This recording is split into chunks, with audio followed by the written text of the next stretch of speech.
When it comes to artificial intelligence, which Prime Minister Keir Starmer is so keen to, quote, mainline into the veins of the UK, we know that its much hyped benefits are unlikely to serve everyone equally. Last year, the Institute for Public Policy Research estimated that nearly 8 million jobs in the UK could be at risk during what it calls the second wave, where companies embed existing AI tech more deeply into their processes. The IPPR analysis shows that back office, entry-level and part-time jobs are most exposed, and women will be significantly more affected than men. So there's a very real risk that AI will further entrench inequalities of all kinds. But Nobel laureate Geoffrey Hinton, the man known as the Godfather of AI due to his work on artificial neural networks, has a solution, and it's a very simple one. And he left ITV's Robert Peston stunned by it. That productivity gain may not be fairly distributed among citizens, and it could again simply accrue to a few owners, a few billionaires at the top. How do we make sure that these gains are properly distributed and we get out of this awful slump of stagnating living standards? Socialism. It's just as simple as that, is it? Where you just need proper socialist leadership? Yep. OK. Helena, even geniuses say that socialism is the answer. What did you make of that exchange? Pithy exchange. I mean, very pithy, you're absolutely right, but I fundamentally agree with that principle. And I think that Aaron has laid this out a lot in his polemic on the issue for the ultimate luxury communism. When you look about the future of what technology will be able to bring humanity more broadly and what it's going to do to our economies, the kind of expansion, like labor-saving devices of old, they kind of slowly eroded the need for labor, so much so that the skills of workers could be able to catch up, and you could have this level to which people retrain in the new areas that would be created in the economy by these labor-saving devices.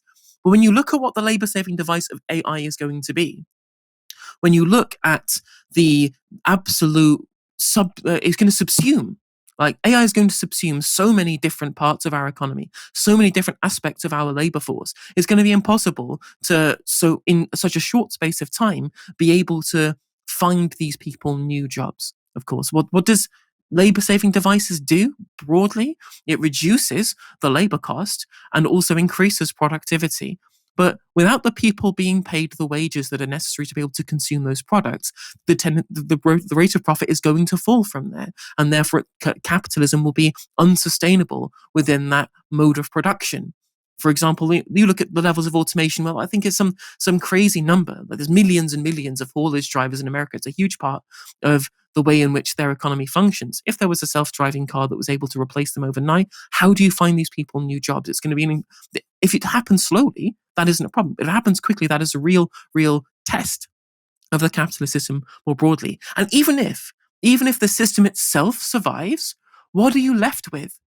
If you're left with a capitalist mode of production in terms of AI ownership, if you'll talk about socialism broadly as the social ownership of capital, right? And capitalism is the private ownership of capital.